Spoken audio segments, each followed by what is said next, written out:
സംസ്ഥാനത്തും വിപുലമായ രീതിയിൽ സ്വാതന്ത്ര്യദിനാഘോഷങ്ങൾ നടന്നു. മുഖ്യമന്ത്രി പിണറായി വിജയൻ തിരുവനന്തപുരം സെൻട്രൽ സ്റ്റേഡിയത്തിൽ ദേശീയ പതാക ഉയർത്തി.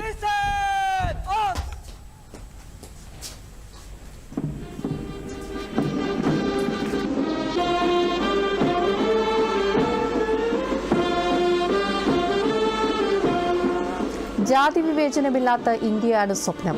ഭരണഘടനാ മൂല്യങ്ങൾ നടപ്പാക്കാനുള്ളതാണെന്നും മുഖ്യമന്ത്രി പറഞ്ഞു. രാജ്യത്തിന് പുറത്തുനിന്നുള്ള ശക്തികൾ ജനങ്ങളെ ഭിന്നിപ്പിക്കാനുള്ള ശ്രമങ്ങൾ നടത്തുന്നു.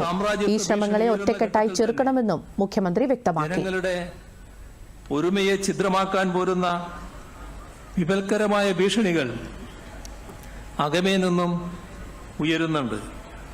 വർഗീയതയുടെ ശക്തികൾ ജാതി പറഞ്ഞും മതം പറഞ്ഞും ഇന്ത്യ എന്ന വികാരത്തെ ഛിദ്രമാക്കാനുള്ള ശ്രമങ്ങൾ. ജനങ്ങളുടെ ക്ഷേമവും നാടിന്റെ വികസനവും ഒരുപോലെയാണ് കേരളം മുന്നോട്ട് കൊണ്ടുപോകുന്നതെന്നും മുഖ്യമന്ത്രി കൂട്ടിച്ചേർത്തു. അതീതമായി